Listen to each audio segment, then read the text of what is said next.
பெரியோர்களே, தாய்மார்களே, தேசிய முற்போக்கு திராவிட கழகத்தினுடைய நிறுவன தலைவர், நமது அன்பு தலைவர் புரட்சி கலைஞர் கேப்டன் அவர்களை வணங்கி,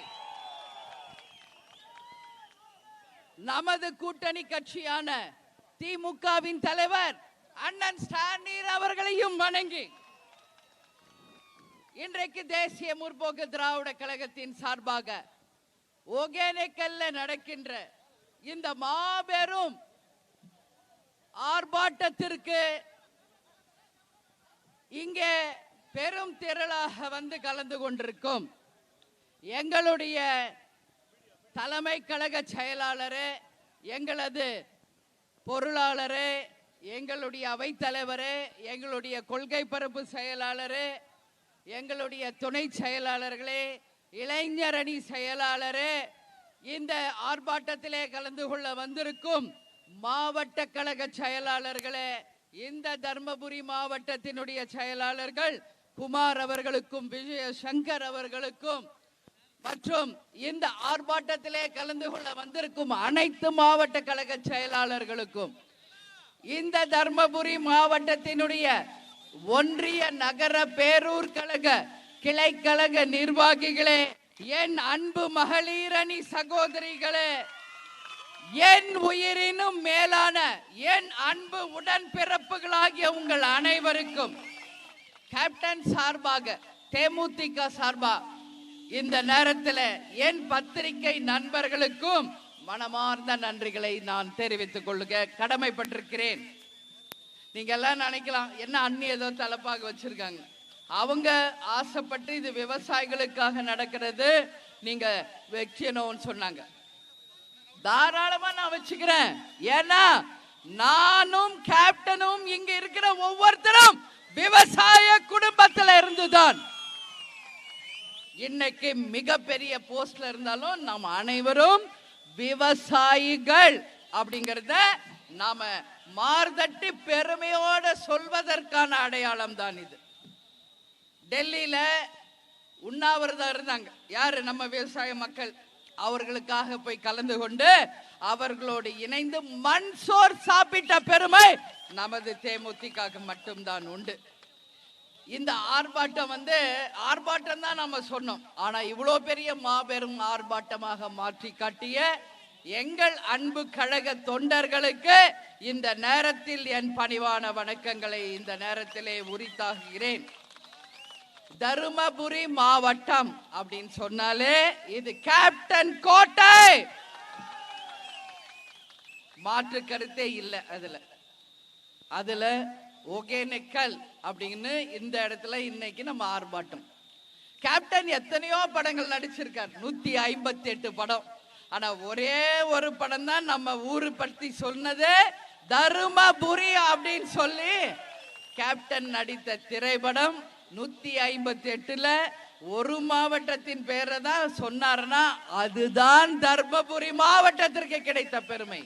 கேப்டன் நெஞ்சில் குடியிருக்கின்ற இந்த மாவட்டம் ஒகேனக்கல் அப்படின்னு சொன்னாலே உங்க எல்லாருக்கும் தெரியும், இங்க காவேரி நீர் வருகிறது, இங்க மீன் பிடிக்கிற தொழில் இருக்கு, பரிசல் ஓட்டுபவர்கள் இருக்காங்க, நிறைய தேமுதிகவை சேர்ந்தவர்கள் ஒகேனக்கல்ல இருக்காங்க என்பதை நான் பெருமையோட சொல்ல கடமைப்பட்டிருக்கேன்.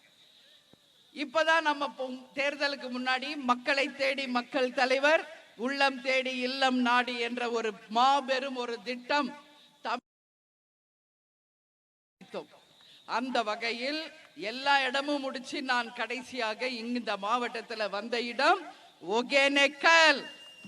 அப்ப டைம் எவ்வளவு தெரியுமா? இரவு 11 மணி. நான் கூட நினைச்சேன் கிராம பகுதியாச்சே கூட்டம் இருக்குமான். நான் வந்து பார்த்து வியந்த ஒரு இடம் ஒகேனக்கல். பார்க்கும் இடமெல்லாம் மக்கள் வெள்ளத்தை அன்றைக்கு நான் ஒகேனக்கல்ல பார்த்தேன். அது எதற்காக? கேப்டன் மீது அவர்கள் கொண்ட அந்த அன்பு பாசத்தின் வெளிப்பாடு. இங்க பரிசல் ஓட்டுபவர்கள் கிட்டலாம் நீங்க போய் கேட்டு பாருங்க கேப்டன் பெருமையை. இன்னைக்கு நாங்கெல்லாம் நல்லா இருக்கோம்னா அதுக்கு காரணம் நமது கேப்டன் அவர்கள். கேப்டனுடைய திரைப்படம் இந்த ஒகேனக்கல்ல நிறைய திரைப்படம் கேப்டன் நடிச்சிருக்கார். மிக முக்கியமானது வைதேகி காத்திருந்தாள். அது போல பல திரைப்படங்களை நாம் சொல்லிக் கொண்டே போகலாம். கேப்டன் இப்ப இருக்கிற ஹீரோஸ் எல்லாம் போவாங்க, நடிப்பாங்க, அதோட வேலை முடிச்சிட்டு கிளம்பிடுவாங்க. ஆனா போகும் இடத்திலும் தன்னால் முடிந்த உதவி செய்த ஒரே தலைவர் கேப்டன். ஒரே தலைவர் கேப்டன் தான். ஊட்டிக்கு போறாரா, எல்லாருக்கும் போர்வை ஷால் வாங்கி தருவார். ஒகேனக்கல் வர்றாரா, எல்லாருக்கும் பரிசல் வாங்கி தருவார். நம்மளுடைய கடலோர பகுதி போறாரா, எல்லா மீனவர்களுக்கு உதவி செய்வார். இன்னைக்கு தஞ்சாவூர் போறாரா, எல்லா விவசாயிகளுக்கு உதவி செய்வார். நான் அப்படியே கூடயே நிழலாக கேப்டனையே என்னைக்கு திருமணம் செய்தனா அன்னில இருந்து அவரின் நிழலாக நிஜமாக நான் அவருடனே இருந்த வாழ்க்கை சாதாரணம் இல்லை. நம்ம தலைவரை பார்த்து உங்களை மாதிரி நானும் வியந்த நாட்கள் தான் அதிகம். நான் நினைப்பேன், தமிழ்நாட்டில் தான் தலைவர் செய்யறாரா? இல்ல, வெளிநாட்டுக்கு போனாலும் துபாயா இருந்து அங்க ஒட்டகம் ஓட்டுற நம்ம தமிழர்களை பார்த்தா உடனே வாங்கப்பா சொல்லி அவங்களோட தான் அமர்ந்து சாப்பிடுவார். அவங்களுக்கு அந்த ஊரு காசு கொடுப்பார். தமிழர்கள் எங்க இருந்தாலும் அவர்களை அன்போடு அழைத்து புகைப்படம் எடுத்து கொடுத்து அவர்களுக்கும் அந்த ஊர் காசை கொடுத்து உதவி செய்யற ஒரு உத்தம தலைவரை கண்டு கண்டு நான் வியந்திருக்கிறேன். அது சாதாரணம் இல்லை. ஒரு போலிக்காக, ஒரு ரீல்ஸ்க்காக, போட்டோ ஷூட்டுக்கெல்லாம் பண்ணல நம்ம தலைவர். உண்மையா அவருடைய நெஞ்சின் அடியில் இருந்த தமிழன் என்ற பாசத்தின் வெளிப்பாடுதான் அத்தனை கோடி மக்களுக்கும் தலைவர் கேப்டன் அவர்கள் உதவி செய்திருக்கிறார். அதனால சொல்ற, இங்க முருகன் அப்படின்னு ஒருத்தர் பரிசல் ஓட்டக்கூடியவர் இறந்து விட்டார் என்ற செய்தி கேட்டவுடன் தன்னுடைய ஷூட்டிங்க கேன்சல் பண்ணி உடனே அங்கிருந்து கிளம்பி வந்து இங்கேயே இருந்து அவரது இறுதி சடங்கிலே கலந்து அவரை அடக்கம் செய்யும் வரை உடன் இருந்த ஒரே உத்தம தலைவர் நமது கேப்டன் அவர்கள் மட்டும்தான். இது வேற யாரும் செய்யறாங்களா? கொஞ்சம் யோசிச்சு பாருங்க, யாராவது செய்ய முடியுமா? எல்லாம் போட்டோ ஷூட்டு, கை காட்டுறது, இப்படிங்கிறது, ரீல்ஸ் போடுறது, இப்படி போயினுக்குது காலம். மக்களே, நீங்கள் தெளிவடையுங்கள். இங்க பொய்யுக்கும் புரட்டுக்கும் நாடகத்துக்கும் நடிப்புக்கும் தான் மக்கள் துணை நிற்கிறீங்க. உண்மைக்கு நீங்க துணை நின்று இருந்தால் தமிழ்நாட்டின் முதல்வராக நமது புனித தலைவர் கேப்டன் அவர்கள் முதல்வராக வந்து இந்த தமிழ்நாட்டின் தலையெழுத்தையே மாத்தி இருப்பார்கள். அதனால நான் சொன்னேன், கேப்டனை தவற விட்டது நாங்கள் இல்லை, தமிழ்நாடு மக்கள் தான் அந்த புனித தலைவரை தவற விட்டாங்க. மனிதராய் பிறந்து புனிதராய் வாழ்ந்து இன்னைக்கு தெய்வமாக எல்லார் மனதிலும் நீங்க இடம் பிடிச்சிருக்கார் கேப்டன். இன்னைக்கு என்ன தேதி? இன்னைக்கு என்ன தேதி? யார் பிறந்த மாதம்? கேப்டன் பிறந்த மாதத்தின் முதல் நாள். நேத்து நைட்டே நீங்க எல்லாரும் பார்த்திருப்பீங்க, 12 மணிக்கு ஒரு டிபி நான் முழிச்சிருந்தேன். ஆபீஸ்ல சொல்லி டிஎம்டிகே குரூப் ஃபுல்லா போடுங்க, இந்த மாதம் முழுவதும் அனைவரும் அவங்க ஸ்டேட்டஸ்ல சோசியல் மீடியால கேப்டன் புகைப்படத்தை வைக்கணும். எதுக்காக? நம் தலைவர் மீது நாம் கொண்ட பற்றின் காரணமாக, அவர் மீது நாம் கொண்ட அன்பின் காரணத்தின் வெளிப்பாடு. தலைவர் எங்கும் போல உங்களில் நான் தலைவரை பார்க்கிறேன். கரவேட்டி கட்டின உங்க ஒவ்வொருத்தரில் நான் தலைவரை பார்க்கிறேன். உங்க எல்லாரையும் மக்கள் வாங்க கேப்டன், வாங்க கேப்டன், வாங்க கேப்டன் என்று அழைக்கும் போது உங்களில் நான் கேப்டனை பார்க்கிறேன். அதனால தைரியமா இருங்க. உறுதியாக அவர் கனவு, லட்சியம், கொள்கை, இந்த மக்களுக்கு செய்த உதவி, இந்த கட்சியை ஆரம்பித்தது எல்லாவற்றையும் நாம் உறுதியாக நிறைவேற்றுவோம் என்பதை இந்த நேரத்தில் உறுதியா சொல்றேன். இன்னைக்கு நம்ம பார்த்தோம்னா கோடை காலம் வந்துட்டாலே மார்ச் ஏப்ரல்லாம் வெயில் முடிஞ்சவனே ஜூன் ஜூலை வந்துட்டாலே இதேதான் வருஷம். என்ன பிரச்சனை? நமக்கும் கர்நாடகாவுக்கும் தண்ணி கொடு, தண்ணி கொடு, தண்ணி கொடு. அதைத்தான் இன்னைக்கு சட்டசபையிலே நான் பேசினேன். இது இன்னைக்கு நேத்து பிரச்சனையா? சுதந்திரம் வாங்கின காலத்துல இருந்து 150 ஆண்டு கால பிரச்சனை. இதுக்கு என்ன நிரந்தர தீர்வு? நிரந்தர தீர்வு வர வேண்டும் என்றான் எல்லாரும் நம்ம இன்னைக்கு இந்த ஆர்ப்பாட்டத்தில் கலந்துக்கிறோம். இன்னைக்கு நம்ம இங்க பாருங்க எவ்வளவு பேர் ஏன் வந்தாங்க? நானும் விவசாயி, எங்கள் விவசாய மக்கள் வாழ்ந்ததாக வரலாறு இருக்கணும், தமிழக மக்கள் வாழ்ந்ததாக இருக்க வேண்டும் என்று தமிழ்நாட்டின் ஏதேதோ அந்த கடகோடியில இருந்து கன்னியாகுமரியில இருந்து திருநெல்வேலியில இருந்து எல்லா பக்கமும் கோட்டை முதல் குமரி வரை உணர்வு இருக்கின்ற அத்தனை பேர் இங்க கலந்துகிட்டு இருக்காங்க. சுதீஷ் வந்து டெல்லியிலே தான் இருந்தார் 15 நாள். விவசாயிகள் ஆர்ப்பாட்டம் உடனே நைட்டு பிளைட் பிடிச்சி வந்து இந்த ஆர்ப்பாட்டத்தில் கலந்துக்கிறார். விஜய பிரபாகர் எங்க தம்பி காணோம் நீங்க எல்லாத்தையும் கேன்சல் பண்ணி எங்க விவசாயிகளுக்காக தமிழ்நாட்டு மக்களுக்காக நான் வர்றேன்னு சொல்லி வந்து கலந்து கொண்டார். இங்க இருக்கின்ற அண்ணன் பழனியப்பன் ஆகட்டும், நம்மளுடைய விவசாய சங்கங்களை சேர்ந்தவர்களாகட்டும், எல்லாரும் ஏன் வந்து கலந்துக்கிறாங்கன்னா உணர்வு, நம்ம மக்கள் நம்ம விவசாயிகள் என்ற உணர்வு. அந்த வகையில் திமுக அண்ணன் ஸ்டாலினிடம் நாங்க கேட்டோம், திமுகவும் பங்கேற்கணும். உடனே மாவட்ட செயலாளரும் எக்ஸ் மினிஸ்டருமான அண்ணன் பழனியப்பனை உடனடியாக போய் கலந்து கொள்ள சொன்னார். அதே போல விவசாயிகள் சங்கத்தின் தலைவர் திரு தனபாலன் அவர்களும், தமிழ்நாடு விவசாய சங்க கூட்டு இயக்கம் தாராபுரம் அண்ணன் காளிமுத்து அவர்களும் இந்த ஆர்ப்பாட்டத்திலே கலந்து கொண்டதை உண்மையிலேயே நம் விவசாயிகளுக்கும் மக்களுக்கும் நாம் காட்டும் விசுவாசமாக நான் பார்க்கிறேன். அதே போல இப்போ எனக்கு ஸ்டேஜ்ல வந்து தமிழ்நாடு விவசாய சங்க கூட்டு இயக்கம் ஷால் போட்டதை நீங்க பார்த்திருப்பீங்க. அவர்களுடைய கோரிக்கையை முதலில் நான் சொல்கிறேன். மேகதாது அணை கட்டுவதை தடுத்து நிறுத்தி காவிரியின் உரிமை பங்கை பெற வேண்டும். தேர்தல் வாக்குறுதிப்படி கூட்டுறவு கடன் அனைத்தையும் தள்ளுபடி செய்ய வேண்டும். கட்டுப்படி செலவினங்கள் கருத்தில் கொண்டு தேர்தல் வாக்குறுதி படி குவிண்டாலுக்கு 3500 வழங்க வேண்டும். பயிர் சாகுபடியை ஊக்குவிக்க தேர்தல் வாக்குறுதியிலே சொன்னபடி ஏக்கருக்கு 15000 ரூபாய் நிதி வழங்க வேண்டும் என தெலுங்கானா, பாண்டிச்சேரி, உத்தராஞ்சல் மாநிலங்கள்ல இது வழங்குறாங்க. அது போல நீங்கள் கொடுத்த தேர்தல் வாக்குறுதிப்படி விவசாயிகளுக்கு கட்டாயம் 15000 தரணும். வேளாண் துறையிலே உழவர் அலுவலர் திட்டம் 2.0 அரசாணைப்படி முழுமையாக செயல்படுத்தி அந்த அரசாணையை உடனடியாக நிறைவேற்ற வேண்டும் என்று விவசாயிகள் சார்பாக அவர் கோரிக்கையை நான் முதலில் இங்க பதிய வைக்க கடமைப்பட்டிருக்கிறேன். அதனால காவேரி ஒன்றும் நமக்கு எதிரி நாடு இல்லை, நம்மளுடைய பக்கத்துல இருக்குது. பாரதியார் என்ன சொன்னார்? தமிழ்நாடில் திராவிட நாடுகள் அப்படின்னார். இந்த திராவிடத்துல தமிழ்நாடு, கர்நாடகா, கேரளா, ஆந்திரா எல்லாம் சேர்ந்ததுதான் திராவிட நாடு. அதனால கர்நாடகா என் அன்பு சகோதர சகோதரிகளை, உங்களை யாரும் நாங்க வந்து எதிரிகளாகவே நினைக்கல. நீங்களும் தண்ணிக்காக தான் போராடுறீங்க, எங்க மக்களும் தண்ணிக்காக தான் போராடுறாங்க. இதை புரிந்து கொண்டால் இங்க எல்லாமே சமாதானமாக போய்விடும்.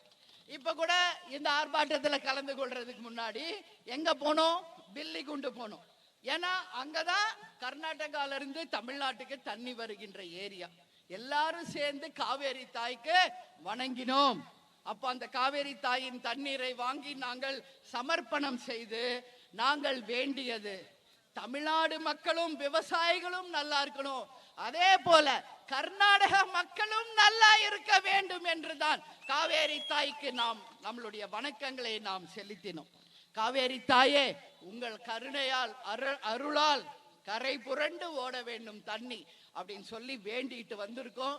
நம் அத்தனை பேர் பிரார்த்தனையோடு வெகு விரைவில் கரை புரண்டு ஓடி தமிழ்நாடு, கர்நாடகா நம்மளுடைய விவசாயிகள் வாழ வேண்டும் என்பதால் இந்த ஆர்ப்பாட்டத்தினுடைய முதல் வேலையே.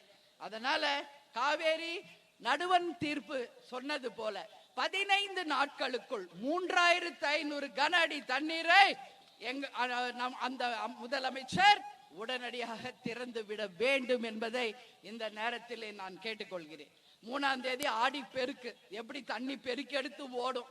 நம்ம பெண்கள்லாம் போய் அம்மா வழிபடுவாங்க. ஆனா இன்னைக்கு நான் பார்க்கிறேன் வெறும் கல்லும் குண்டுமா தான் இருக்கு காவேரி. அதனால இதை புரிந்து கொண்டு உங்கள் தண்ணீர் தேவையை நாங்கள் புரிந்து கொள்கிறோம், எங்கள் தண்ணீர் தேவையை நீங்கள் புரிந்து கொண்டு நடுவன் தீர்ப்பாயம் வழங்கியது போல உடனடியாக தண்ணீரை திறந்து விடுங்க. ஏன்னா சுப்ரீம் கோர்ட் ஆர்டர் போட்டுச்சு, காவேரி நடுவன் ஆணையம் ஆர்டர் போட்டாங்க. நம்மளுடைய சட்டசபையில அனைத்து கட்சியும் ஒன்று கூடி தீர்மானமும் நிறைவேற்றிட்டோம். இன்னைக்கு டெல்லியிலையும் நம்மளுடைய தேமுதிக சார்பாக அனைத்து கூட்டணி கட்சி சார்பா உறுதியாக மேகதாதுல அணை கட்டக்கூடாது, நீட்டை ஒழிக்க வேண்டும், காவேரியில் தண்ணீரை விட வேண்டும் என்பதை நாம் அங்க அழுத்தம் திருத்தமாக MP சுதீஷ் அவர்கள் பதிய வச்சிருக்கார். எனவே எல்லாருடைய எண்ணமும் அதுதான் என்பதை அந்த சகோதரர் புரிஞ்சுக்கணும். விவசாய கடன் முழுவதும் நமது CM விஜய் அவர்கள் தள்ளுபடி செய்யணும் என்று ஒட்டுமொத்த விவசாயிகள் சார்பா நம்ம கேட்டுக்கிறோம். இன்னைக்கு ராகுல் காந்தி சென்னை வந்திருக்காருன்னு சொன்னோம். ராகுல் காந்தி அவர்கள் அப்படியே போங்க, CM சந்திங்க. எல்லா விவசாயிகளுக்காகவும் உங்க கூட்டணியில இன்னைக்கு நீங்க யார் கூட இருக்கீங்க? தாவேகா கூட இருக்கீங்க. கர்நாடகால உங்க ஆட்சி நடக்குது. அதனால நீங்க சொல்லி தமிழ்நாடுக்கு தண்ணி கொடுக்க சொல்ல வேண்டியது ராகுல் காந்தியின் கடமை, காங்கிரசின் கடமை என்பதை இந்த நேரத்திலே நான் சொல்ல கடமைப்பட்டிருக்கிறேன். நம்ம தமிழ்நாடும் கர்நாடகாவும் ஒன்றும் இந்தியா பாகிஸ்தான் கிடையாது. சண்டை போட, வார் பண்ண, இது எல்லாமே எல்லை பிரச்சனை மட்டும்தான். இது இந்தியா முழுக்க இது இருக்கு. அதனால தண்ணீரை நிச்சயம் நிறைவேற்ற வேண்டும் என்று நான் கேட்டுக்கொள்கிறேன். அது மட்டும் இல்லை, நீரின்றி அமையாது இவ்வுலகு. எல்லாருக்கும் மிக மிக அத்தியாவசியம். முதல்ல தண்ணி, அதற்கப்புறம் உணவு, அதற்கப்புறம் நம்ம மூச்செடுக்க இந்த காற்று.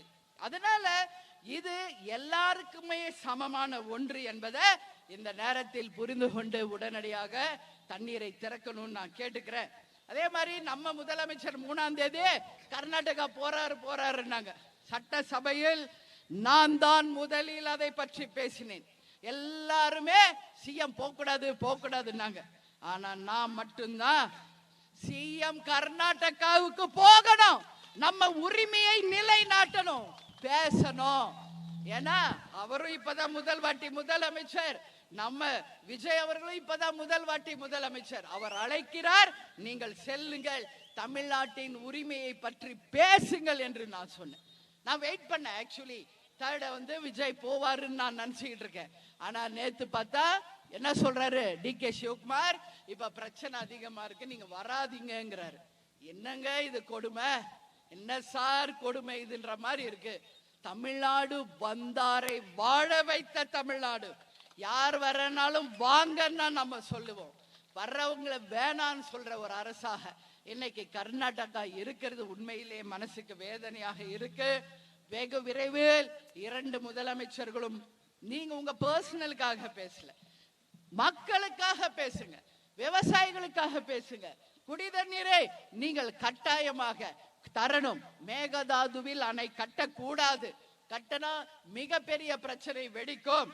காவேரியில தண்ணீர் திறந்து விட வேண்டும் என்பதை மீண்டும் அழுத்தம் திருத்தமாக இந்த நேரத்தில் நம்ம சொல்றோம். நான் ஒரு விஷயம் எனக்கு புரியல. மூகாம்பிகை கோயிலுக்கு போனா மட்டும் முதலமைச்சர் அவங்க ஜோசியர் சொன்னாரு அவருக்கு பரிகாரம் பண்ணணும் அப்படின்னா மட்டும் கர்நாடகா மூகாம்பிகை கோயில் போறீங்களே. அதே மாதிரி DK சிவகுமார் அவரும் இன்னைக்கு தமிழ்நாட்டில் இருக்கிற எல்லா கோயிலுக்கு வரீங்களே, CM ஆகணும், இன்னைக்கு பரிகார பூஜை பண்ணணும்ட்டு உங்க சுயநலத்துக்கு போறீங்களே. இத்தனை கோடி மக்கள் பிரச்சனைக்கு ஏன் போக கூடாது? இத்தனை கோடி விவசாயிகள் பிரச்சனைக்கு ஏன் போக கூடாது என்று மக்கள் சார்பாக இந்த கேள்வியை நான் கேட்கிறேன்.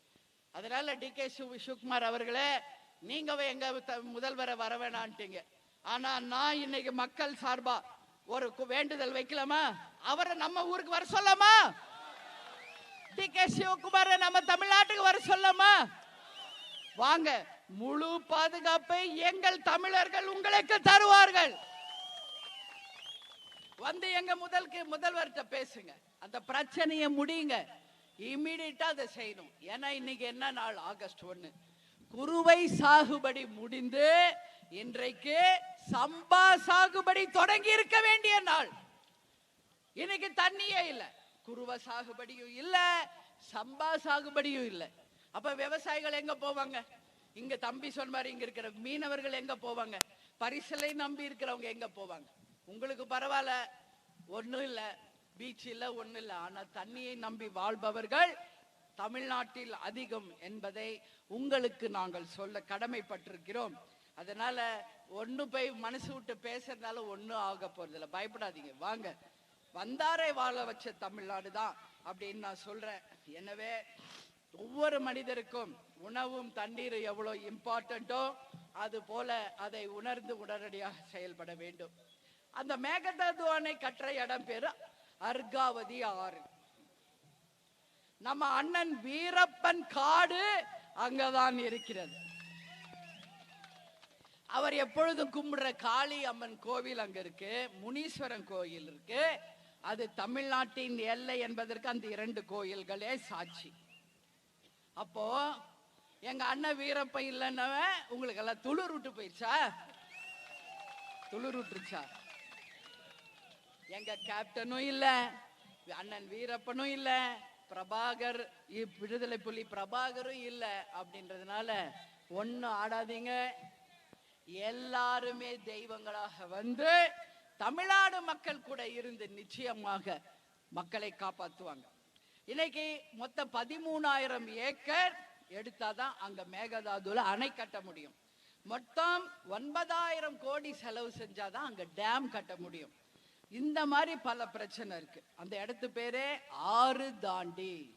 அந்த ஆறு தாண்டி ஸ்லோவா ஆடு தாண்டி ஆகி இப்போ அந்த இடம் பேர் என்ன ஆயிடுச்சு?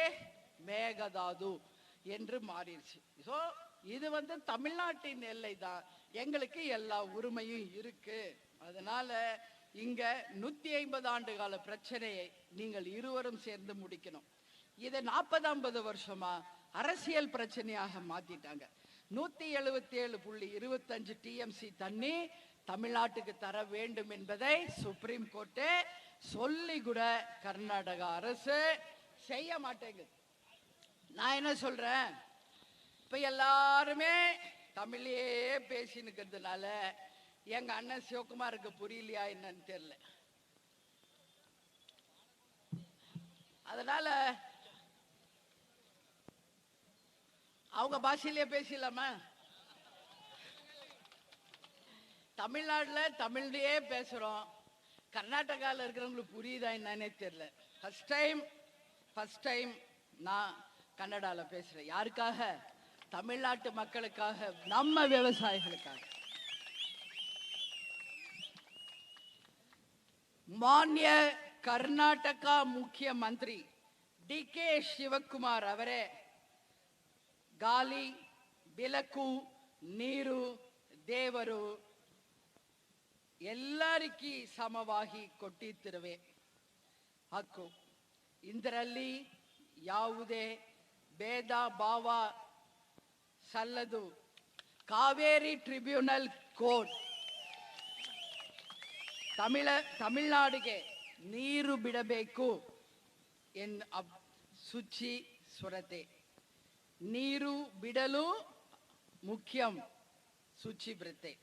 ನಾವು ಹಬ್ಬವ ವಿದಾಹ ಮಾತ್ರ ಕೇಳಿದ್ರೆ ಕೂಡಲೇ ನಮ್ಮ ಎಲ್ಲರೂ ನ್ಯಾಯಯುತವಾದಿಯೇ ಬೇರಿಗೆ ಸ್ಪಂದಿಸಿ ನೀರವು ಬಿಡುಗಡೆ ಕೊಲಿಸ ಬೀಗೆತ್ತು கொடுத்துருவே. ஏதாவது புரியுதா? ஒன்றும் இல்லை, தமிழில் சொல்கிறேன் பாருங்க. கர்நாடக முதலமைச்சர் DK சிவகுமார் அவர்களே, காற்று தண்ணீர் எல்லா மக்களுக்கும் சமமானது. இதைத்தான் கடவுள் சமமாக கொடுத்திருக்கிறார். அதை தடுக்கும் சக்தி இங்க யாருக்குமே கிடையாது. அதனால அனைவருக்கும் அந்த சம உரிமை இருக்கிறது. இங்க நம்ம காவேரி ட்ரிபியூனல் தீர்ப்பும் கொடுத்து, சுப்ரீம் கோர்ட் தீர்ப்பும் கொடுத்து, ஏன் அதை நீங்க மதிக்காம இருக்கீங்க? அதனால இங்க இருக்கின்ற நீங்க மக்களை மதித்து உடனடியாக நம்ம மக்களுக்கு அந்த தண்ணீரை தர வேண்டும். அதுவும் உடனடியாக தாமதமின்றி அந்த தண்ணீரை தர வேண்டும் என்பதை அவங்க பாஷையிலே கன்னடாவில் நாம சொல்லியிருக்கிறோம். இனிமேலாத அவர் DK சிவகுமார் அவர்களுக்கும் கர்நாடகாவில் இருக்கின்ற நம்ம சகோதர சகோதரிகளுக்கும் புரியுதான்னு பார்ப்போம். நாங்க பேசுறது கர்நாடகா தமிழ்நாடு எல்லாருக்காக தான். எல்லாரும் நல்லா இருக்கணும் என்பதுதான் கேப்டனின் நிலைப்பாடு. அதேதான் எங்கள் நிலைப்பாடு. இந்த ஆர்ப்பாட்டம் மாபெரும் வெற்றி ஆர்ப்பாட்டமா மாறி இந்த பிரச்சனைக்கு நிரந்தர தீர்வு வர வேண்டும் என்று சொல்லி, தமிழன் என்று சொல்லடா, தலை நிமிர்ந்து நில்லடா, இயன்றதை செய்வோம், இல்லாதவர்க்கு நமது முரசு 8 திக்கும் வெற்றி முரசு கொட்ட வேண்டும் என்று சொல்லி இந்த நேரத்தில் இங்க கூடியிருக்கும் உங்கள் அனைவருக்கும் இங்க தமிழ்நாடு கெஸ்ட் ஹவுஸிற்கு வாங்க. நம்ம எல்லாருக்கும் சாப்பாடு போட்டு தான் அனுப்புவோம். அனைவருக்கும் சாப்பாடு தயாராக இருக்கு. எல்லாரும் வந்து சாப்பிட்டு என்னுடன் புகைப்படம் எடுத்துக்கொண்டு எல்லாரும் பத்திரமா வீடு போய் சேர வேண்டும் என்று இருகரம் கூப்பி கேப்டன் சார்பாக, தேமுதிக சார்பா, திமுக சார்பா கேட்டுக்கொண்டு விரைவருகிறேன். நன்றி, வணக்கம். அனைவருக்கும் இந்த இங்க இருக்கிற சிவன் கோவில்ல சாப்பாடு தர்றாங்க. ஸோ அங்க எல்லாரும் போயிட்டு போட்டோ எடுக்க கெஸ்ட் ஹவுஸ்க்கு வாங்கன்னு கேட்டுக்கிறேன். நன்றி, வணக்கம். இந்த